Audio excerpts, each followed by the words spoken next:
How's it going? My name is Camarillo. I'm a filmmaker, photographer, and Lumix ambassador. We're here in Los Angeles at Samys Camera, and I'm going to show you guys what kind of gear I use.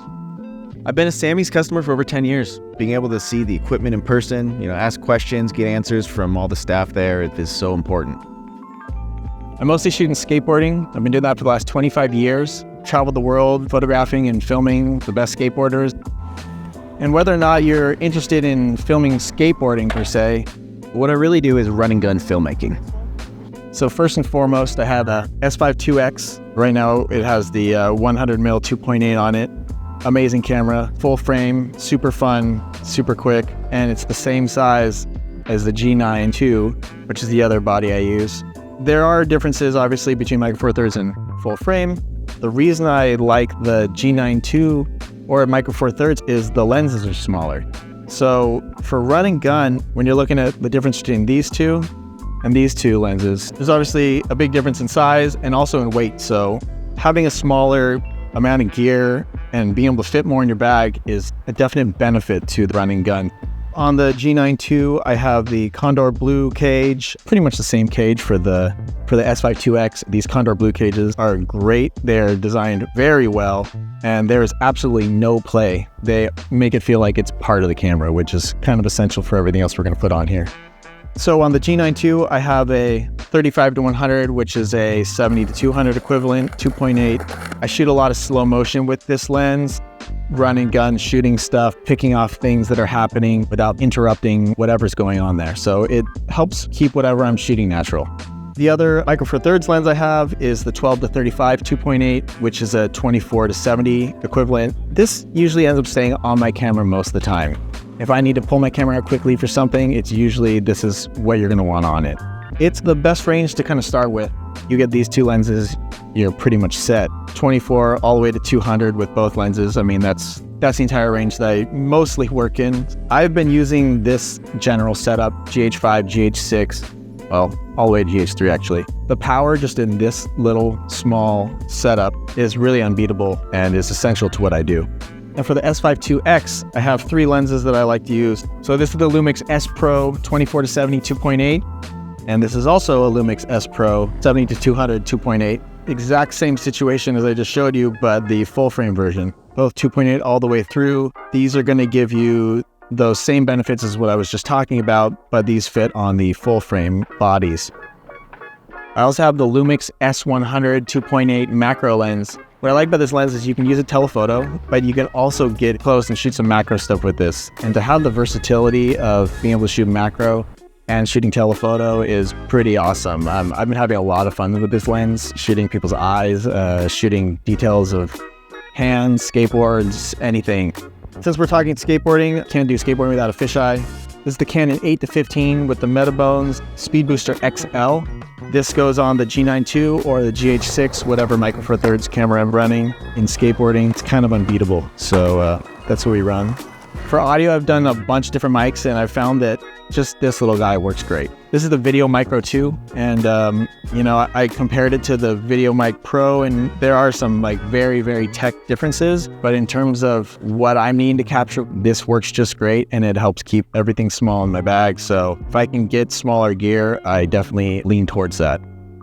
I've only started using a monitor the last maybe 5 years. What's rad about these cameras is you don't technically need it. You can run even without this cage. You can just run just your camera and a lens. But there's a lot of things that can help make your shooting easier, more convenient. This is a small HD monitor I've been using. Being able to see what you're shooting, once you use this, it's really hard to go back. And then for power, I have the Core SWX Power Base Edge Link.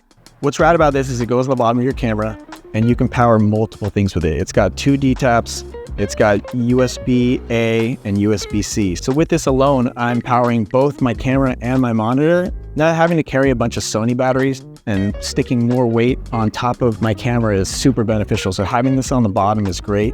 Then in here, I also have a bag of Condor Blue cables. I really like Condor Blue stuff. They are quality, they last a long time. They have very short cables to keep your whole rig clean. This Condor Blue multi-tool. This thing can handle everything on my cage. It has so many options. You can just put it on your belt or you can keep it in your bag like I do. I've been using think tank bags for quite a long time. This is the airport takeoff. The thing I like about them is they can withstand all the torture I put them through. Some features I really love, not only is it fit in the overhead, it also has straps in the back and you can run this as a normal backpack. So if I need to climb up a hill or jump a fence, I can throw these straps on and I have a backpack. I also use the shapeshifter, and this is like my miscellaneous bag. I have the 100-400 Lumix lens. This is more of a nature photography lens, but I absolutely love having this thing around just for those couple of times that I find a use for it. To really compress the background to my subject, this thing can go further than I even needed to. If you think 100-400, that's the equivalent of 200 to 800 millimeter. The most I usually get to is 300 mil, which is 600 mil. And then the last lens I have is the Lumix 18 mil 1.8. This thing is wide and fast. I like this for times when I want to not go full fisheye, but get a very wide shot, a lot closer, maybe like a rolling width shot. I've always enjoyed those wide angle lenses in skateboarding and not always going fisheye. As much as I do love going fisheye, this thing is really fun too.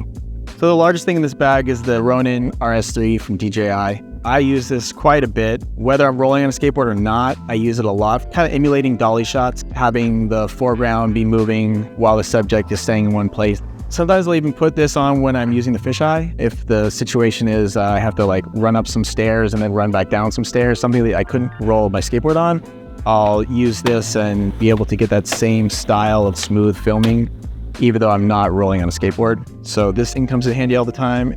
So from Core SWX, I have the new Nano X 150. They have PTAP, USB-C, and USB-A.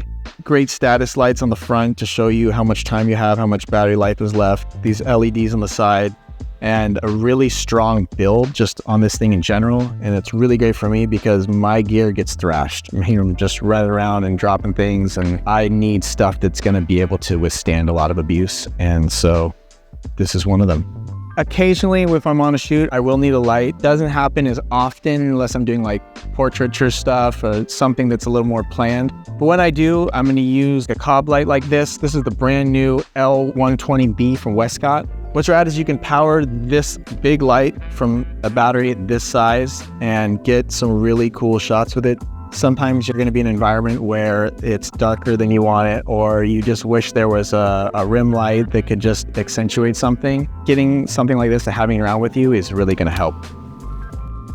With skateboarding or some documentary style filmmaking, a lot of the things that happen only happen one time. So in skateboarding, for instance, like if somebody's going to be doing a trick that's very difficult and it's only going to happen that one time, we're not going to be able to go back and recreate the situation that's happening. So I have to be prepared for every situation. That's why I have this style set up so that I'm always prepared for, whatever comes about. If I leave one thing at home, when I think that I don't need it that day, I'll end up needing it that day. So I try and keep as much gear with me as possible, and that's why I mostly shoot Micro Four Thirds. So that's the gear I use. If you have any questions about any of it, you can always come down to Samys. They have a plethora of educated employees here that can tell you about Lumix cameras and all the gear here that I mainly use for run and gun filmmaking, documentary filmmaking, skateboard filmmaking, whatever you want to call it. Thank you guys for watching. I hope you found this helpful. If you have any questions, feel free to hit me up. And thanks for watching.